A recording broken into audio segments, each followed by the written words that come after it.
In normal circumstances, an India A match, which would be a warm-up game for the T20 World Cup, wouldn't garner a lot of attention because, let's face it, none of these guys are going to be part of the side come the 2026 T20 World Cup getting underway. However, one player who was part of India A's first game against USA, well, he was going to garner a lot of attention, and that person is, of course, Tilak Varma. The reason for that is that Tilak, who had solidified himself as India's first choice number 3 batter in the format, ended up missing out on the entirety of the T20I series against New Zealand due to having to undergo emergency testicular surgery.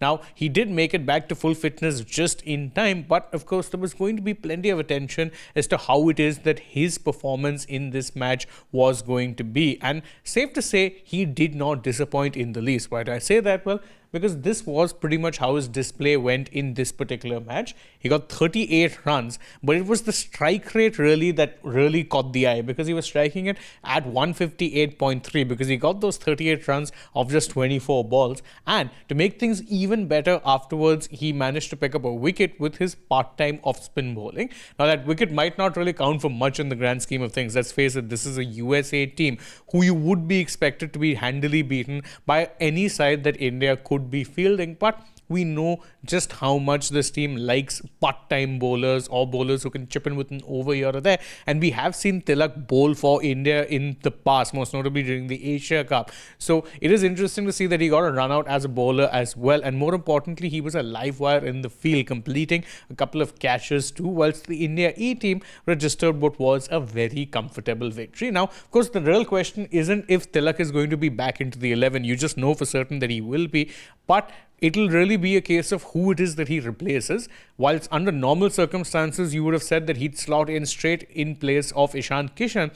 Kishan's performances during the New Zealand series has made a commending case for himself that perhaps he should be in the 11, and maybe you could see Tilak simply replace Sanju Samson. Not positionally, you could potentially be opening with Abhishek Sharma and Ishan Kishan, with Tilak slotting back to his natural number 3 role, in which he has done so well not only for the Mumbai Indians but even the Indian cricket team. That would certainly be ideal if you ask me, because whilst I do think Sanju is a good enough player, his recent form hasn't impressed at all. And in a T20 World Cup, or any World Cup for that matter, you're looking at form first, especially if the person has had significant underperformance like what Samson has had throughout the remainder of the 5 T20s that he played against New Zealand. So it does seem like Tilak could be in, Sanju could be out, the gloves will be donned by Kishan, and no problems whatsoever. But what would you make of Tilak's comeback performance, and do you think that he should be replacing Samson and not Kishan in the 11? Let us know that in the comments below, and don't forget as always to like this video, share it with your friends, subscribe to the channel,